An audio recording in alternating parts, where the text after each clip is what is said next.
মানুষ আমাকে লান তান করতে পারে, এই একটা ভাবনা ভেবে নিয়ে মনের ভেতরে যে তৈরি হয় যে অবস্থাটা, তাকে বলা হয় সংকোচ, তাকে বলা হয় দ্বিধা। এই দ্বিধা এবং সংকোচ মনে তৈরি হয় বলে মানুষ কোনো একটা কাজ করে না। এই না করাটার নাম হলো লজ্জা। এই লজ্জাটারই আরেক নাম হলো শরম। এবার ভালো করে বুঝে রাখেন, লজ্জা ছেলে এবং মেয়ে উভয়ের জন্য রয়েছে, আর পর্দা নারীদের জন্য রয়েছে, নরেদের জন্য নেই। কি বুঝলেন কথাটা? পর্দা সারাটা শরীরকে ঢেকে রাখার বিধান, এটা নারীদের জন্য। আর যেটাকে বললাম লজ্জা, শরম, এটা নর এবং নারী উভয়ের জন্য। আপনি যদি বুঝতে না পারেন যে মানুষের মনের ভেতরে যে এটা একটা মানে সংকোচ তৈরি হয়, মানুষের মনটা শুকড়ে যায় বা জড় হয়ে যায়, এটাকে বলে লজ্জা। কথাটা খুব ভালো করে বুঝতে পারবেন। আপনারা কি নিজের জীবনে এই গাছটাকে দেখেননি? যেই গাছটাকে একটুখানি সামান্য যদি আপনি এই রকম করে হাত দিয়ে ছুঁয়ে দেন, তাহলে তার পাতাগুলোর সাথে সাথে কি হয়ে যায়? জড়ো হয়ে যায়। সম্পূর্ণ পাতা কয়টা ওই ডালটার জড়ো হয়ে যাবে, কুঁকছে যাবে। এই গাছটাকে আমরা কি বলি? লজ্জাবতী। লজ্জাবতী এর মানে এর ভেতরে সেই চেতনাটা আছে বলে তার ভেতরে লজ্জা তৈরি হলো, আর লজ্জা করলো, এই জন্য তার নাম হলো লজ্জাবতী। তেমনি একটা নারী, সে যদি লজ্জা করতে জানে তো তাহলে আমি তাকে বলবো লজ্জাবতী। একটা পুরুষ যদি লজ্জা করতে পারে তো তাহলে তাকে বলবো লজ্জাশীল। তাহলে লজ্জা হলো মানুষের মনের ভেতরে একটা দ্বিধা, একটা সংকোচ। এই জিনিসটাকে বলা হয় পিওর বাংলাতে লজ্জা। এটা খুব ভালো চরিত্র, এটা খুব গুণের চরিত্র। কেন? নবী করিম সাল্লাল্লাহু আলাইহি সাল্লাম বলছেন, সুনানুল আম্বিয়ায়ে আরবাউন, পৃথিবীতে আদম থেকে শুরু করে নবিয়ানা মুহাম্মদ সাল্লাল্লাহু আলাইহি সাল্লাম পর্যন্ত যত নবী এসেছিলেন, আল্লাহ তাআলা সমস্ত নবীকে চারটা জিনিসে সমান ভাগীদার বানিয়েছিলেন। চারটা জিনিসে সব নবীকে আল্লাহ তাআলা সমান ভাগীদার করেছেন। কেমন?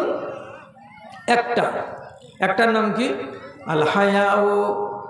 পৃথিবীতে যত নবী এসেছিলেন সবাই নবী ছিল লজ্জাশীল। কোনো একটা নবীকে আপনি দেখতে পাবেন না চরিত্রের দিক দিয়ে তিনি বেলজ্জা ছিলেন।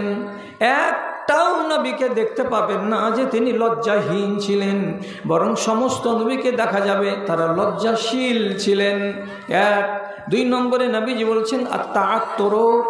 আদম আলাইহিসসালাম থেকে শুরু করে আমার নবী পর্যন্ত যে কোনো নবী আতরকে পছন্দ করতেন, আতরকে ভালোবাসতেন।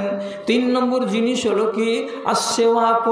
পৃথিবীতে যত নবী পয়দা হয়েছেন সমস্ত নবী মিসওয়াককে বড্ড পছন্দ করতেন, দাঁতুনকে বড্ড পছন্দ করতেন। এবং চার নম্বরে রাসূল করিম সাল্লাল্লাহু আলাইহি সাল্লাম বলছেন আত-তাযাওযুজ। পৃথিবীতে যত নবী এসেছেন সমস্ত নবীর সুন্নাত হলো বিবাহ করা, শাদী করা। বিনা বিবাহে বিনা শাদীতে শুধুমাত্র দুইজন নবী থেকে গেছেন, সেটার কারণবশত থেকে গেছেন। বাকি একটাও নবী পাওয়া যাবে না যিনি বিবাহ করেননি, যিনি শাদী করেননি, যিনি সংসারের জীবনে আসেননি। এক।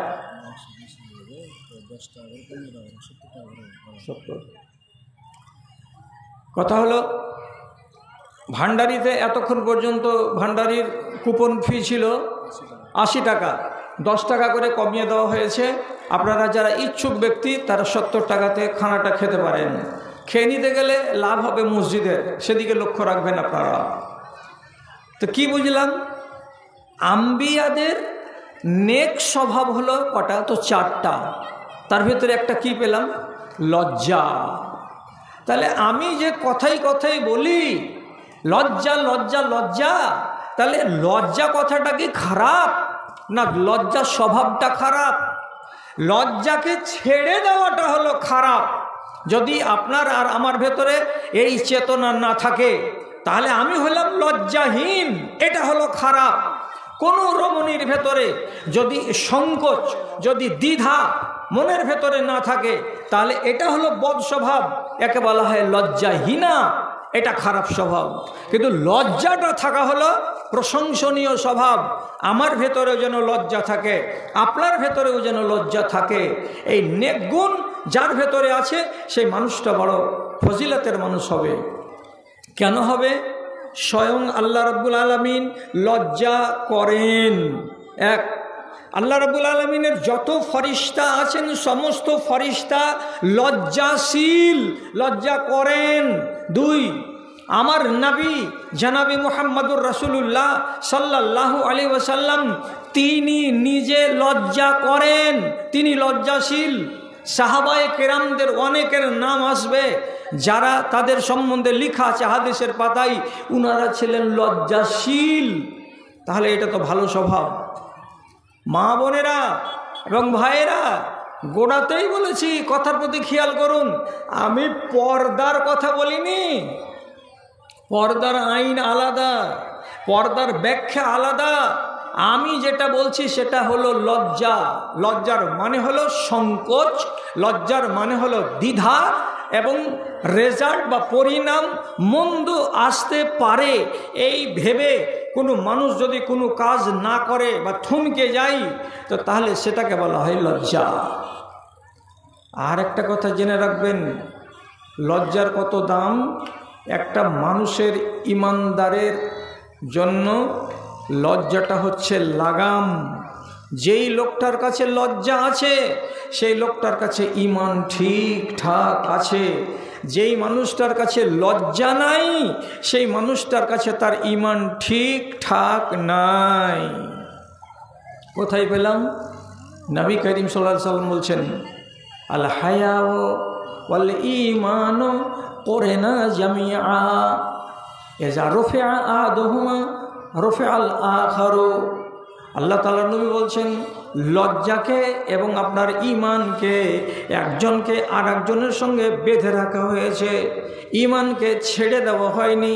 ঈমানকে বাঁধা আছে লজ্জা দিয়ে, আর লজ্জাকে যুক্ত করে রাখা হয়েছে ঈমানকে দিয়ে। সুতরাং একটা মানুষ যদি লজ্জাহীন হয় তাহলে সে লোকটা ঈমানদার হতে পারে না। আর একটা লোক যদি পাকা ঈমানদার হয় তাহলে সে লোকটা বেলজ্জা হতে পারে না। কথা বোঝা গেল? কি বললাম? কথাটা ধরতে পারলেন? যার কাছে লজ্জা আছে তার কাছে ঈমান আছে, যার কাছে ঈমান আছে তার কাছে লজ্জা আছে। একটা লোক নির্লজ্জ তাহলে তার ঈমান পূর্ণ নয়, পূর্ণ নয়। একটা লোকের ভেতরে যদি আপনি দাবি করেন এই লোকটা পাকা ঈমানদার, তাহলে আপনাকে বলতে হবে যে এই লোকটা পাকা লজ্জাশীল, এর ভেতরে লজ্জা আছে। দুটোকে নবী করিম বলছেন এর একজন আরেকজনের সঙ্গে অঙ্গাঅঙ্গিভাবে জড়িয়ে আছে। যদি আমার ভেতরে লজ্জা না থাকে তাহলে জানতে হবে ঈমানও কমে গেছে। যদি আমার ভেতরে ঈমান পরিপূর্ণ না থাকে তাহলে জানতে হবে আমার লজ্জা আউট হয়ে গেছে। সুতরাং ঈমান বহাল থাকার জন্য আউয়াল শর্ত, 1 নম্বর শর্ত হচ্ছে আমার আর আপনার ভেতরে লজ্জা বহাল থাকা।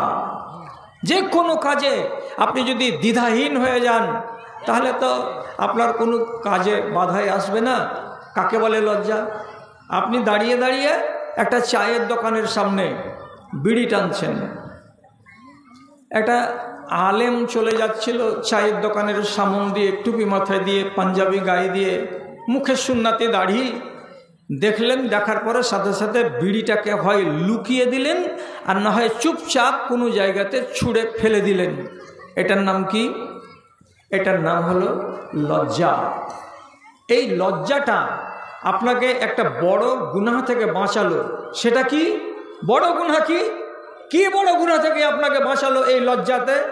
বিড়িটা যদি ফেলে না দিতেন আর আপনার হাতে যদি থাকতো আর একটা বড় আলেম আপনার সামন দিয়ে যেত আর বিড়িটা আপনার হাতে এইভাবে টানা দেখতে পেত, তাহলে কি হতো আপনি জানেন? বেঁচে গেলেন। যদি না ফেলতেন তো বাঁচতেন না। কোনখান থেকে? রাসূলুল্লাহ বলছেন আলেমের কদর করতে শিখুন, কথাগুলোকে বুঝুন, আল ফাল বলে সময়টা কাটাবো না। রাসূলুল্লাহ বলছেন ইত্তাকু ফিরাসাতাল মুমিনি ফাইন্নাহু ইয়ানজুরু বিনুরিল্লাহ। একজন পাকা ইমানদার, একজন পাকা দিনদার, সাধারণ মানুষ হোক অথবা আলেমে দিন হোক, তার দৃষ্টি থেকে বেঁচে থাকো, তার নজর থেকে বেঁচে থাকো। কেন? একটা দিনদার, ইমানদার, পরহেজগার আলেম বা সাধারণ মানুষ ওর নজর দিয়ে যে দেখে তো তার নজরে জ্যোতি থাকে। কার দেওয়া? তো আল্লাহর নূর দেওয়া থাকে। সে নিজের চোখ দিয়ে শুধু শুধু দেখে না, আল্লাহর নূরের দ্বারাই সে দেখতে পায়। কাজে একজন ফাসেক লোকের চোখে যা দেখা যাবে তার চাইতে অনেক গুণে বেশি গোপনীয় জিনিস দেখা যাবে, ধরা যাবে। কার চোখে? একজন আল্লাহওয়ালা দিনদার আলেমের চোখে। সুতরাং একটা আলেম যদি কোনো ছেলে সম্বন্ধে মন্তব্য করে দেয়, এই ছেলেটা কার গো, ছেলেটা বড় বদতামিজ, এই ছেলেটা কার গো, ছেলেটা বড় বদচরিত্র, এই ছেলেটা কার গো, তার স্বভাব বড্ড খারাপ, এই বলে যদি কোনো আলেমের চোখে কোনো মানুষ একটা বদ হয়ে যায়, মন্দ হয়ে যায়, তাহলে আসলেই সে বদ স্বভাবের ছেলে, আসলেই সে মন্দ স্বভাবের লোক। কেন? যে নবীজি বলছেন মুমিনের ফিরাসাত থেকে, মুমিনের আকেল থেকে, মুমিনের ফয়সালা থেকে বেঁচে থাকো। কেন? তার চোখ দিয়ে যে দেখতে পায় সে আল্লাহর নূর দিয়ে দেখতে পায়। তাহলে লজ্জা করেছিলে তুমি, আর করে এই জিনিসটাকে যে হাত থেকে ফেলে দিয়েছিলে, তো তাতে তুমি বাঁচিয়ে নিয়েছো নিজেকে। কি করে? যে আমি বেলজ্জা বলে এ আলেমটার সামনে আমি স্বীকৃতি পাইনি, বরং আমি কি স্বীকৃতি পেয়েছি? এটা কার ছেলে? অমুকের ছেলে, মাশাআল্লাহ, ছেলেটা ভালো। কেন? যে আপনার সামনে আমি কোনো খারাপ চরিত্র দেখতে পাইনি। তাহলে বাঁচালো কে আপনাকে? এই লজ্জা। আর এই লজ্জা যদি না থাকে, আর আপনার যদি পরিণাম বলে চিন্তা না থাকে, কি বলে পরিণাম? ধর এগুলা মুলবিতে দেখলো তো কি, আল্লাহকে বলে ভয় করি না, ধর মুলবিকে দেখে ভয় করবো নাকি? এই ধরনের যদি বেহায়াই থাকে মানুষের ভেতরে, তাহলে মাথায় রাখেন কথা। রাসূলুল্লাহ সব শিক্ষা দিয়ে গেছেন। কি বলেছেন নবী?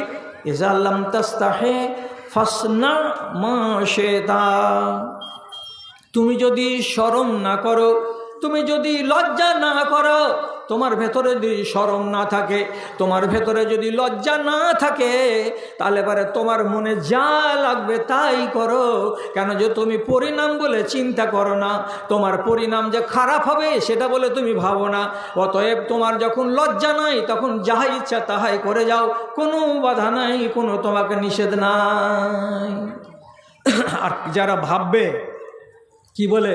পরিণাম বলে। তো পরিণাম বলে যদি ভাবে, তাহলে পরে সে সংযমী হবে। আর সংযমী যদি হয়ে যায়, তার নাম লজ্জা। আর এই লজ্জা তাকে বেইজ্জতির হাত থেকে বাঁচাবে। ধরুন একটা নারী, কোনো এক মা, কোনো এক মহিলা, কোনো একটা বোন গলিতে ঝাড় ঝাঁটা দিচ্ছে, ওটা দিয়ে চলে যাচ্ছিল তার বাল্যকালের বন্ধু বা সাথী। ছেলেটাকে চিনে, আমি এই ছেলেটার সঙ্গে 3 বছর লেখাপড়া করেছি।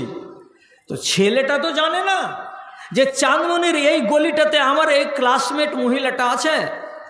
মহিলা নিজে আগ বাড়িয়ে বলছে, এ আব্দুল করিম, কোথায় গেছিলা? মোটর সাইকেল থামিয়ে দিয়ে এদিকে ঘুরে তাকাচ্ছে, আর দেখার মাত্রই বলছে, আরে রোজিনা তুমি এখানে? মানে কইছে এইখানে আমার বিয়ে হয়েছে। ছেলেটা মোটর সাইকেল থামিয়ে ওখানে পা লাগালো, আর রোজিনা 1 পা 2 পা করে এগিয়ে এগিয়ে চলে গেল ওইখানে। এরা দুজন গল্প করছে।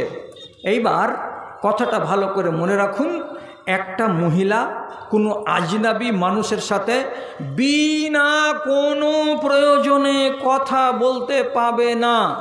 একটা মহিলা কোনো একটা আজনাবী পুরুষের সামনে মুখ খুলে দিয়ে দাঁড়াতে পাবে না। একটা আজনাবী বেটা ছেলের সামনে একটা আজনাবী মেয়ে ছেলে এইভাবে নির্জনে এক জায়গাতে দাঁড়িয়ে কোনো কথা বলতে পাবে না। এখন এই মহিলা যদি তর্ক করে, কি বলে, এত যদি কেউ গোঁড়ামি করে আর এত যদি কেউ মুন্সিগিরি দেখায় যে আমি আমার ক্লাসমেটের সঙ্গে একটা কথা বললাম তো সব জাত চলে যাবে, তাহলে এই নারীকে তালিম দিতে হবে কি বলে, তোমার পরিণাম খারাপ হতে পারে এটা বলে যদি তোমার জানের ভেতরে ভয় না থাকে, তাহলে বেহায়া হয়ে যাহা ইচ্ছা তাহা করো, তোমার জন্য পরিণাম ভালো আসবে নাকি মন্দ আসবে তার জন্য তুমি তৈরি থাকো। তো পরিণাম আসতে পারে না? রাসূলুল্লাহ কি সার্টিফিকেট দিলেন? ফাসনা মা শেতা। তোমার যদি মন্দ পরিণাম বলে জানে ভয় না থাকে, তো তাহলে যেমন তাই করো। তাই করোর মানে কি? তুমি নিজেকে জালিল করো, তুমি নিজেকে লাঞ্ছিত করো, তুমি নিজেকে